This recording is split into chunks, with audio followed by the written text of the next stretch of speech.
आज देश का दुर्भाग्य है, पहले तो क्लासरूम में भी कोई अगर चोरी करता था, किसी की कॉपी करता था, तो वो भी 10 दिन तक अपना मुंह किसी को दिखाता नहीं था।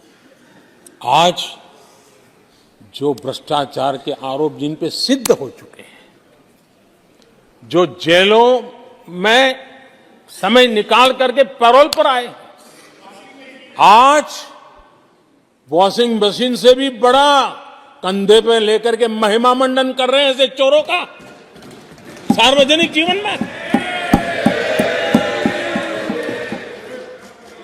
कहां ले जाना चाहते हो देश को तुम? जो सजा हो चुकी है, मैं ये तो समझता हूं कि आरोप जो है उनके लिए तो आप सोच सकते हैं, लेकिन जो गुनाह सिद्ध हो चुका है, जो सजा काट चुके हैं, जो सजा काट रहे हैं, ऐसे लोगों का महिमा मंडन करते हो आप? कौन सा कल्चर और देश की भावी पीढ़ी को क्या प्रेरणा देना चाहते हो आप? कौन से रास्ते और ऐसी कौन सी आपकी मजबूरी है?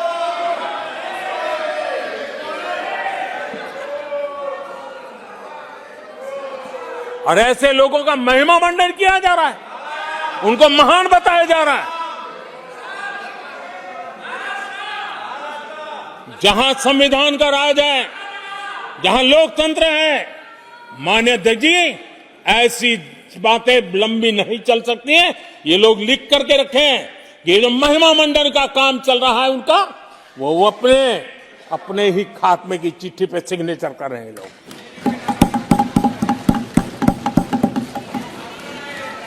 आदरणीय अध्यक्ष जी, जांच करना ये एजेंसियों का काम है।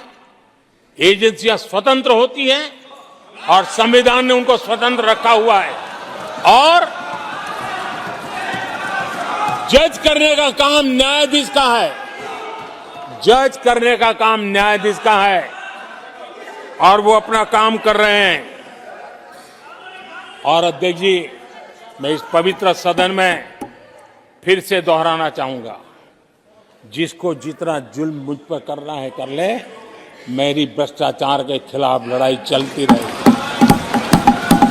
जिसने देश को लूटा है उनको लौटाना पड़ेगा, जिन्होंने देश को लूटा है उनको लौटाना पड़ेगा।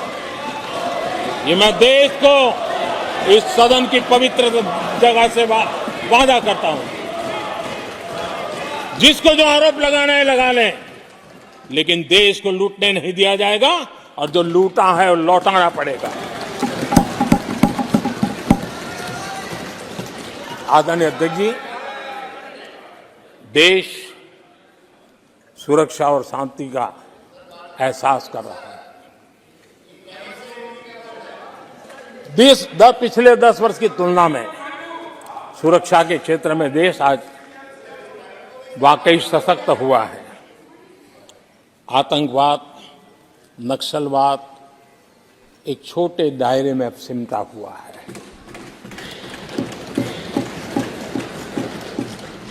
लेकिन भारत की जो टेररिज्म के प्रति जीरो टॉलरेंस नीति है, आज पूरे विश्व को भी भारत की इस नीति की तरफ चलने के लिए मजबूर होना पड़ा।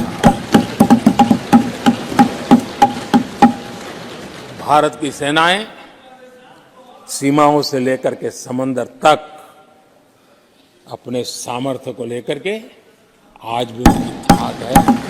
हमें हमारी सेना के पराक्रम पर गर्व होना चाहिए।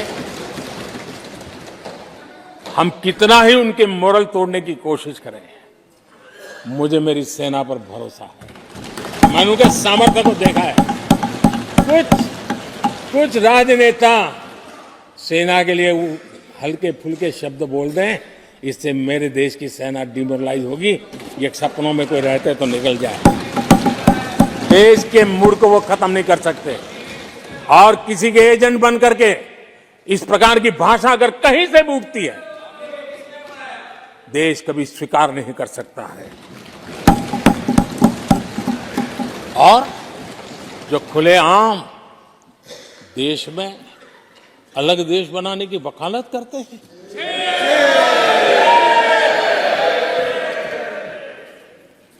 जोड़ने की बातें छोड़ो, तोड़ने की कोशिश करिए। अरे आपके अंदर क्या पड़ा हुआ है? क्या इतने टुकड़े करके अभी भी आपके मन को समाधान नहीं हुआ है? देश के इतने टुकड़े कर चुके हो आप, और टुकड़े करना चाहते हो? कब तक करते रहोगे? आदरणीय अध्यक्ष जी,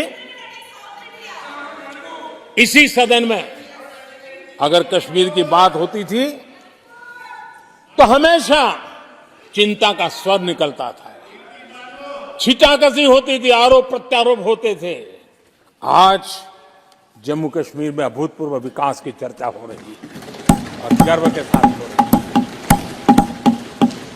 पर्यटन लगातार बढ़ रहा है, G20 समिट होती है वहां, पूरा विश्व आज उसकी सराहना करता है। आर्टिकल 370 को लेकर के कैसा हुआ बना के रखा था।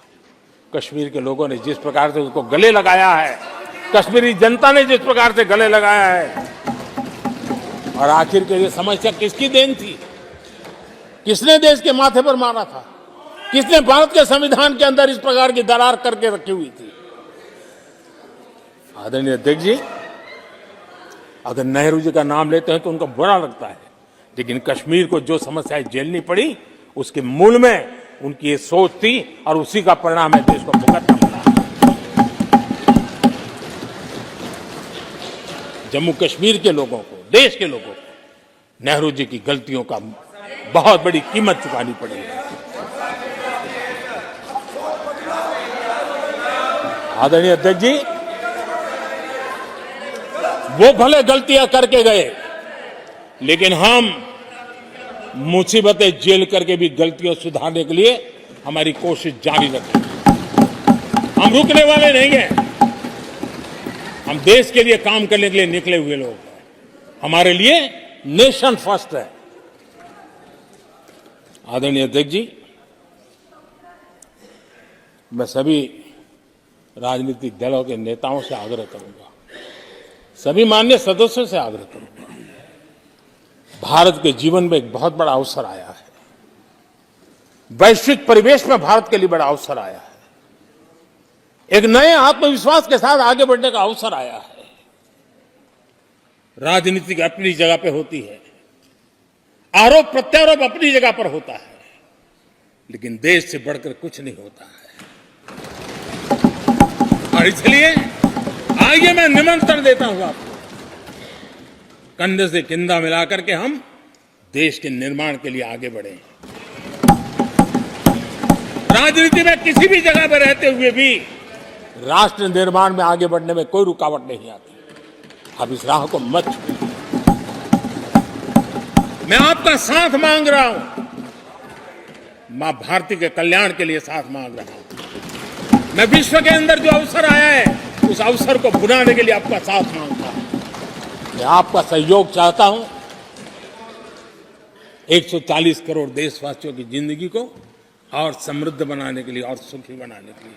लेकिन अगर आप साथ नहीं दे सकते हैं और अगर आपका हाथ ईंटें फेंकने पर ही तुला हुआ है, तो आप लिख करके रखिए, आपकी हर ईंट को मैं विकसित भारत की नींव मजबूत करने के लिए लगाऊंगा।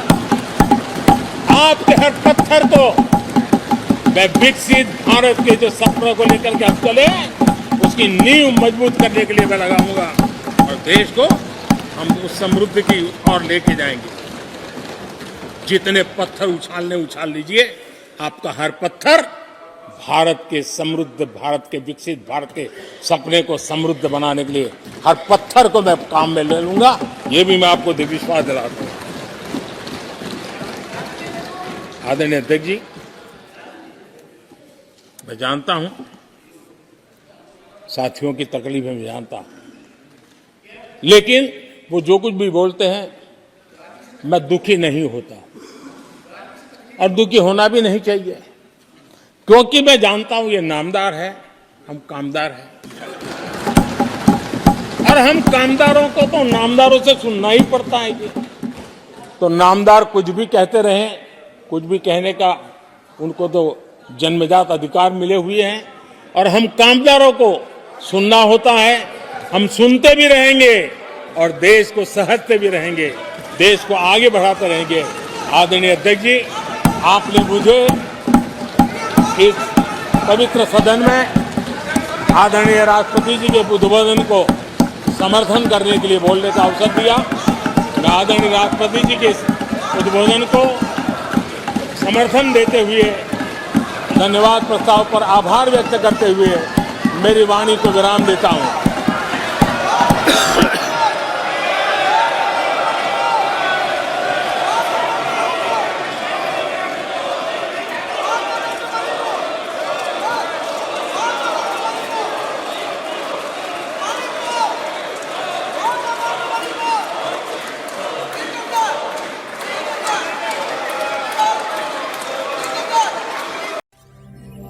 ವಿಶ್ವ ಪ್ಲಸ್ ಜನಹಿತಕ್ಕಿದು ಜ್ಞಾನದ ಜಾಲ.